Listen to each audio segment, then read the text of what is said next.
Okay, good evening, everybody, and welcome to the closing panel of the International Railway Summit. Welcome, everybody. Um, if I can introduce my co-panelists here today. Well, in fact, I'll ask them to introduce themselves, and many of you will have met them already because they've already been a part of the session over the last 3 days. So my name is Lucy Anderton from the International Union of Railways, the UIC, and I lead on sustainability for the UIC.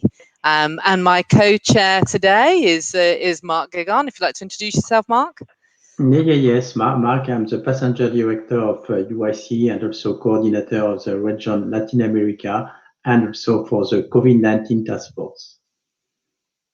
Great. Now we're honoured to also have two of our other who've been speakers over the last 3 days as well, and moderators as well. So they've had a chance to join quite a few of the sessions, and so they're joining us to share some of their thoughts about the summit. Monica, if you'd like to introduce yourself.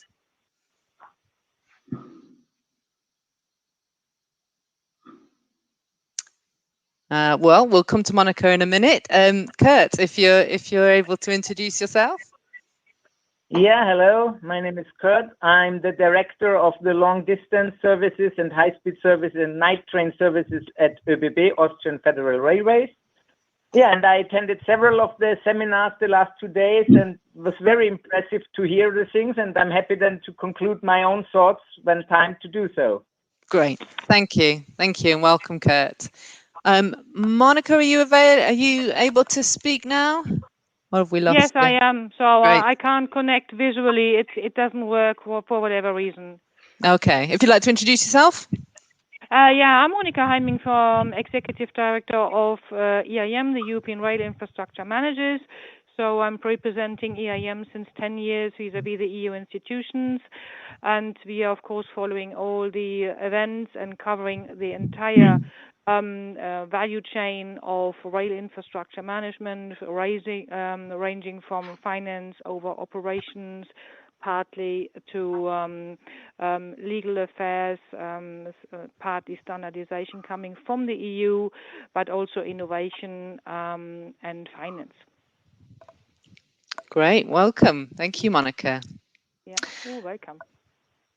So we've had 3 days now of the summit, and this is this closing panel now for the 3 days of conferencing sessions.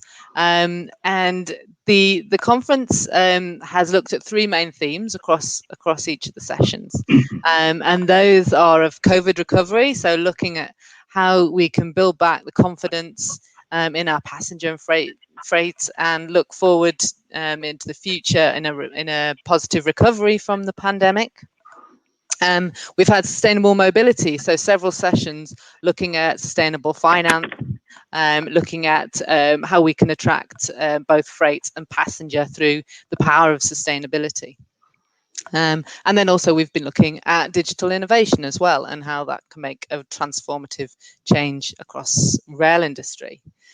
So I think, Mark, you're going to talk a little bit about the kind of brilliant speakers we've had. Yeah, thank you, Lucy. Hello, everybody. Hello, Kurt and Monica. The speakers, we had very world-class speakers, which have included the EU's Transport Commissioner, Adina Vălean, Elisabeth Werner, the Director of Land Transport of the European Commission, Gianluigi Castelli, Chairman of the UIC, our boss with Lucy and me, François Daven, Director General of UIC, our boss also, Michael Peter, CEO of Siemens Mobility, Christian Kern, former Federal Chancellor in Austria, Joseph Doppelbauer, the Executive Director of the European Agency for Rail, and Rolf Hardy, CTIO of Deutsche Bahn. In the recovery segment, we have discussed concerning the sector strategy to exit the COVID-19 tunnel, including the issues of vaccine passport. We are now working with IATA, UIC, and IATA in order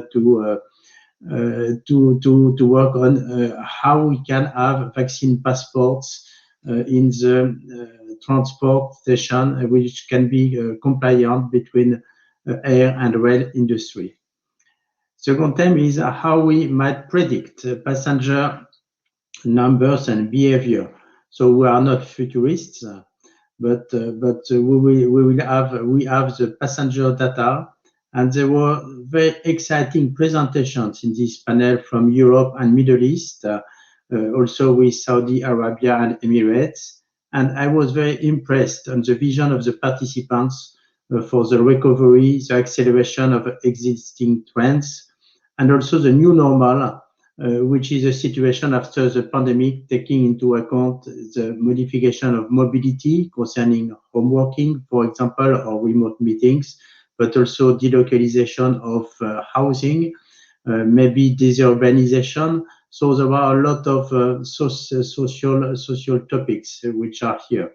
So there will be also evolution of design of the railway station and rolling stock concerning this topic. We spoke also in this seminar concerning the importance of resuming previous trends to encourage modal shift to rail. Today we had also a very exciting session concerning intermodal cooperation for a seamless passenger experience. So there was Marco Camp, which is your colleague from DB, Kurt, where where all actors of the passenger transport chain participated. There were incumbent railways, as you, some new entrants, UITP, and IATA. In a very dynamic discussion, I can say dynamic discussion, we had seen that through ticketing, multimodality, data sharing are keys for the customer experience. And it is, and I can say that it is in the DNA of UIC to provide technical solutions to solve or to help concerning these questions. Just before this session, this closing panel, there was also the development of FRMCS.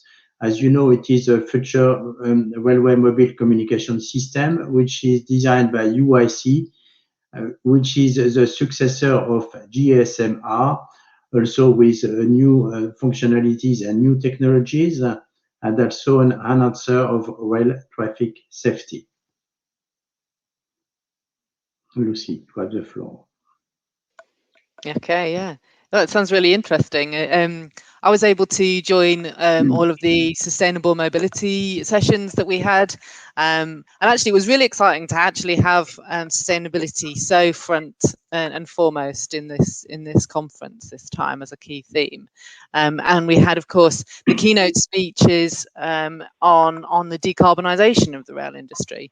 So a really challenging issue. Of course, rail is already really, really low carbon, and that's something that we should make the most of in communicating with the public, with our passengers, potential passengers and customers about just how low carbon we are, and not only that, low emission in other air quality issues, as well as being safe and accessible, and as being a way to link with so many other multi-modes, as you mentioned, and really transform a much more sustainable mobility system as its backbone. So that was really the sort of topic of that keynote speeches. But we also had a session on sustainable finance and some really interesting conversations with World Banks and European investment banks and regional sort of people talking about green bonds and the impact that's having on investing in real innovation and green transformation in transport.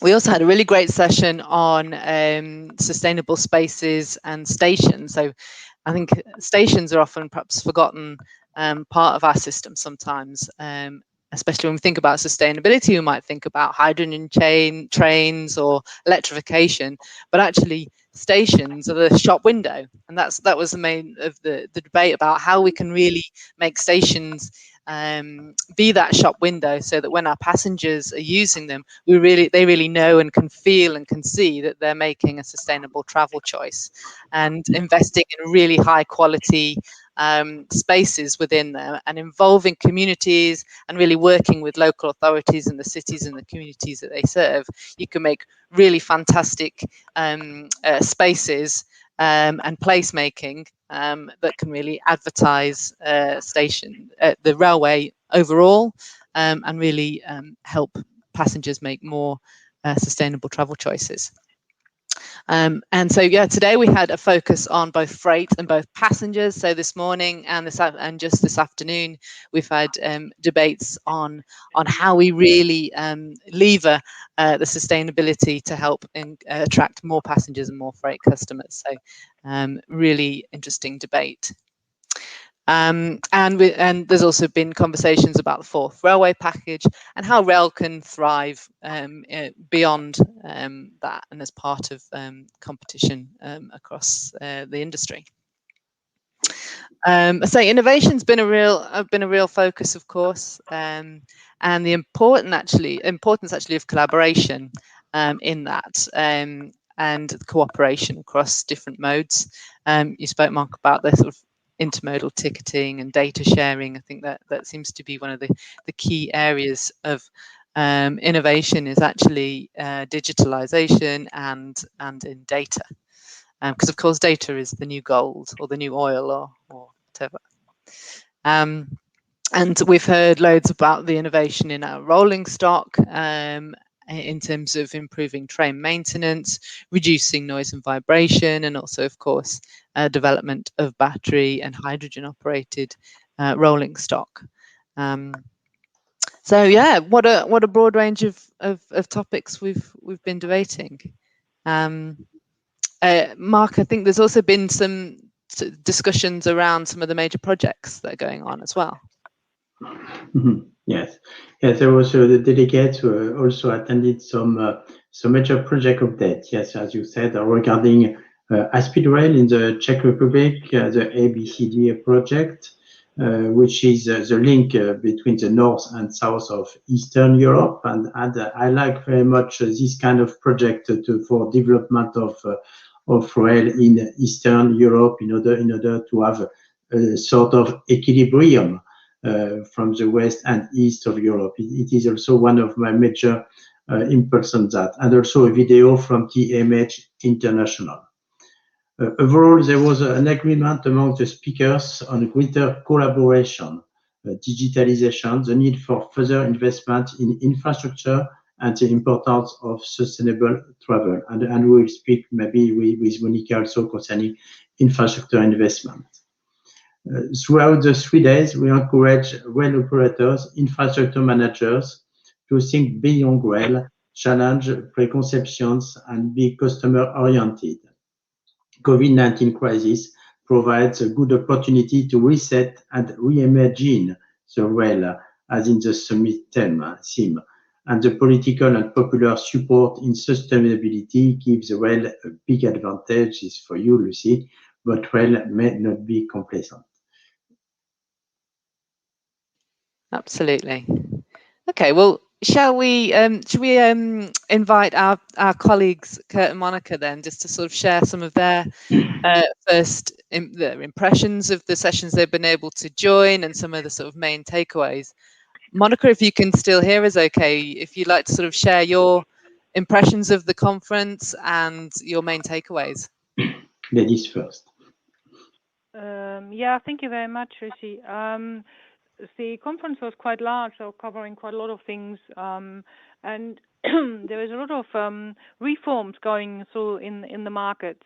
So the European Green Deal being one of it, so turning a little bit the relationship between the different modes upside down, and also looking into what to make out of rail, and what is the future of rail, and what's the future relationship of rail? Is it a challenger? Is it a follower? And also how to innovate rail, so how to make it sustainable, financially, environmentally, but also how to finance it in the future. So you can see a lot of different approaches all over the world. So it's not only a European phenomenon. So you can see that there are a lot of thoughts going on in the global domain about what to do with rail, how to make it future-proof, so to speak.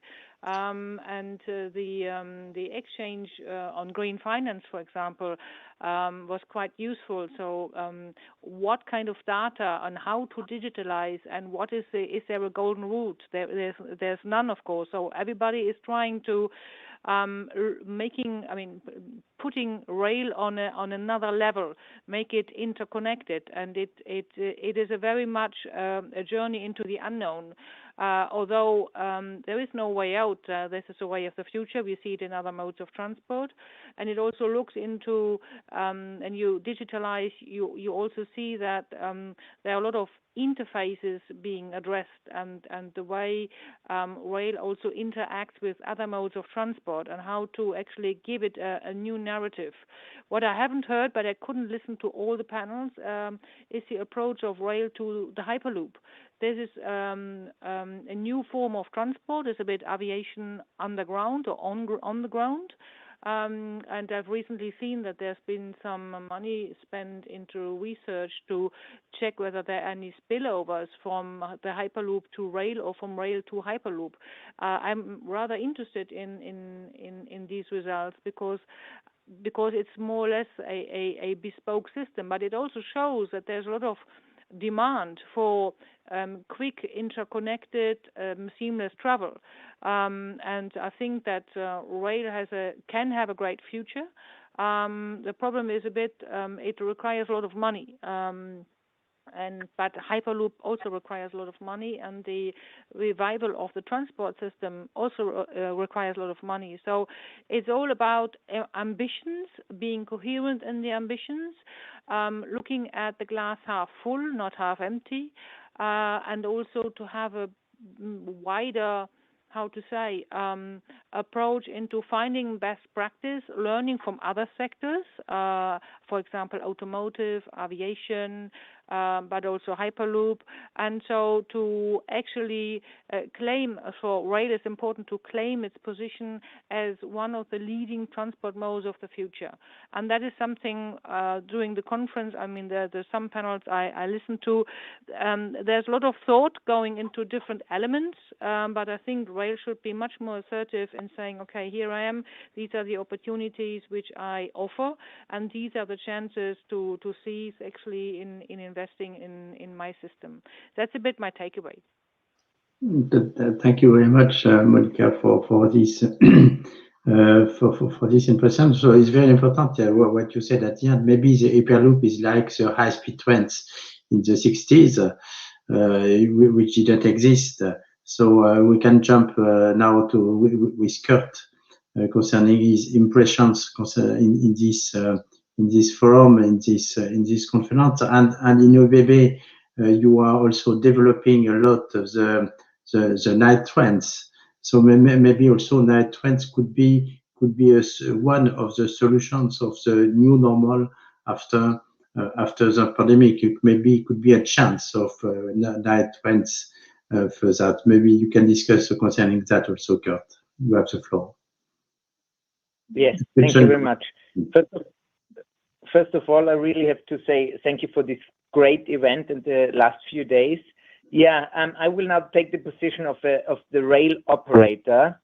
And first of all, ÖBB always claims in whatever we say that we are the biggest climate-saving company in Austria. And actually, this is true. So we have this inherent advantage of being environmentally friendly. However, from an operator perspective, the biggest challenge for the next 1 to 2 years is to recover from COVID, because all train operators all over the world, but especially in Europe, have really and seriously suffered from COVID. And I'm really hoping that all the train operating companies we see in Europe, private and state-owned, I really hope that we can get over this, because we missed basically 1 year of revenues, and we have to reinvest, and all these innovations we were speaking about have also to be financed. So the first step we need to take as an industry is now recovering from COVID. And then going to the night trains, yes, we are currently actually producing with Siemens 30 new night trains. 20 additional will be signed end of March. So 33 new night trains will be delivered up to 2024. The night train is definitely one answer to long distance sustainable transport. It is not the only answer, as you were saying, but it's one answer. And I think this is a little bit my conclusion of those days. There is no single solution. If we look into sustainability, all members of the rail industry have to take their part. The rolling stock manufacturers, the infrastructure managers, the energy producers, also the train operating companies in probably, taking their bits and pieces. Sorry, I was not falling down, by the way, it was my phone, so don't worry. There's no earthquake in Vienna, if anybody's worried. I'm still fine. And then we had the discussion, if I summarize this up, we have these different dimensions. We've got the political environment. So policymakers really, even with the Green Deal, have to take further steps in order to make rail more competitive. And I cannot stress this enough. Aviation doesn't pay any fuel tax. They don't pay value-added tax on international tickets. All those stories I'm continuously telling. We need policymakers in order to make rail more competitive because we still have disadvantages compared to other modes. Then we've got all this financing and money we were discussing. So somebody has to finance it. And last not least, we have the operators, and not only the rail operators. If we want to offer an intermodal seamless traveling, I think the only answer is cooperation at the end of the day. We need to cooperate among railway operators, but we also need to cooperate with other transport providers, maybe bike sharing, maybe scooters, maybe whatever it is. So if we as a mobility industry, and now I say mobility and not rail industry, if we as a mobility industry want to convince people to use sustainable transport, we need to cooperate to offer something the customer wants and has easiness to use. Because people don't use means of transport because they like transport. They want to have a problem solved, and we need to help them to solve the problem.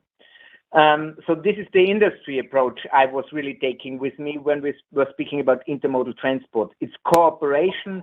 It's not fighting each other. And I'm always saying, let each mode do what each mode does best, because there is, for each mode, there is a good reason that it is in our world, and it has clear advantages.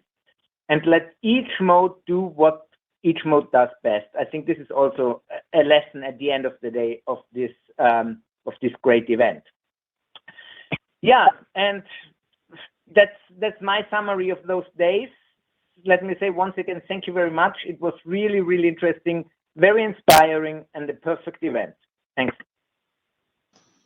Thank you very much for this last sentence, which is very, very important. Each mode has its own service for all the best for each of the modes.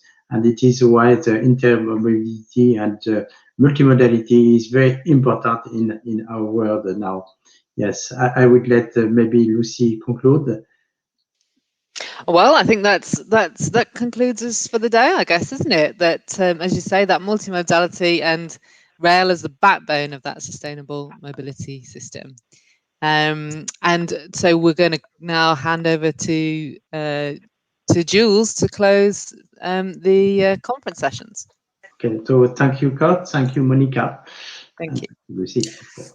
Thank you very much, Mark and Lucy, and of course, Kurt and Monica, for the nice conclusion to the 3 days of the conference program. And thank you for your positive comments, all of you, about the summit. And I obviously there are some breakout sessions. I couldn't attend all of the sessions, but in the past I've attended a lot of conferences where people just talk about their own projects. Or that they just sort of agree on a kind of safe subject on everything.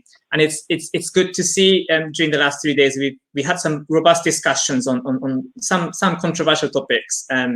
And we also saw some high-level speakers reaching an agreement on the next steps, and so that's very nice to see at virtual events. We had over 260 delegates joining us, and we had 77 speakers. So this is the, if this was a physical event, this would have been the biggest event that we've held. And of course, it's a virtual events. We tend to have a larger audience, but they will pick on the right sessions that they're interested in. It was a first online event for us, or online summit for us. We've done some webinars, some good webinars, including Kurt Bauer, who, for example, is participating in some of our sessions, and Mark as well. And we had a lot of challenges, and hopefully not all of that, so not some of that showed to the audience members, and some, I think we had some technical issues, people having trouble logging in and so on. Thank you for your patience with us. We try to solve those issues on as we want.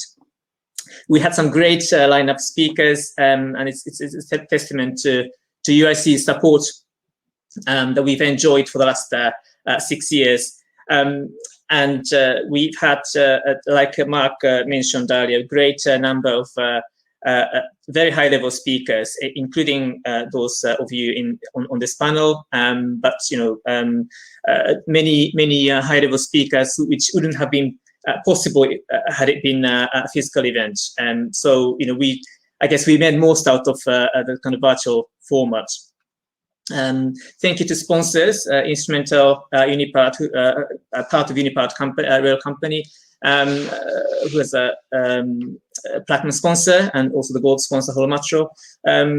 We couldn't have done this event without sponsors, so thank you to them, and of course VIP delegates that we invite to meet with some of the sponsors on a one-to-one meeting program. So thank you to all of you who've participated in this marathon program, and of course we have one more day of this event. So the conference program concludes today, but the one-to-one meeting program continues until tomorrow. So if you have a meeting scheduled in your agenda, do join us for your meetings tomorrow as well.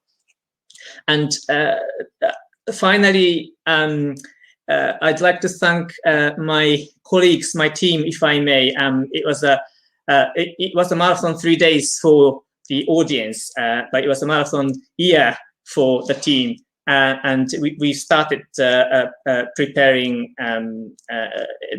since the at the end of last event, and it's been a long year of facing the very difficult issues of pandemic and not knowing whether events in a physical format can take place. So we managed to put together a good content, and I think we've managed to make some a very good program and logistics and so on. So I'd like to thank my colleagues in conference production, both content and technical teams, operations, logistics team, the VIP invitation team, sponsorship sales team, marketing team, and customer service team. They're based in the UK, India, and Bahrain in 3 different locations. So we've, I think, managed to put together a good show. There are some issues for which I apologize, and I think this is all learning curve, and I think will only get better. But in terms of conference program, it ran very well, and the program, the videos will be available on the same platform. I think some videos are already available from day one, and those will be uploaded as we go. So you can still register, and if you go to my schedule page, you can watch the videos in case you missed some of the sessions you wanted to watch. Now I'd like to, as I finish, I'd like to talk about the next year's event. So we're very optimistic people. We're planning to hold the next event physically in Berlin. So this will be this time next year, 16th to the 18th of February. The this year's current 2021 event was going to be in Berlin. So we kept the same location, and the conference program and speakers will be announced in due course. Of course, we'll be talking to a lot of industry colleagues to discuss the topics of interest, and with support of UIC, we'll be hopefully, fingers crossed, hosting this event in Berlin next February. So I hope you join us for that event, and if you have been a good people sponsoring this current event, I know my sales team will be coming to you the booking form over the next few days. So I look forward to seeing all of you next year at this event, hopefully physical event, and without the masks, hopefully by then. Like I said, do stay with us for the next day if you have meeting programs. But otherwise, I look forward to seeing all of you next year in Berlin. Thank you very much, everyone. Thank you to speakers and the panelists here as well. Thank you, Jules. Thanks, Jules. Thank See you you. next year. Bye-bye. See you in Berlin. Thank you for the organization. Bye.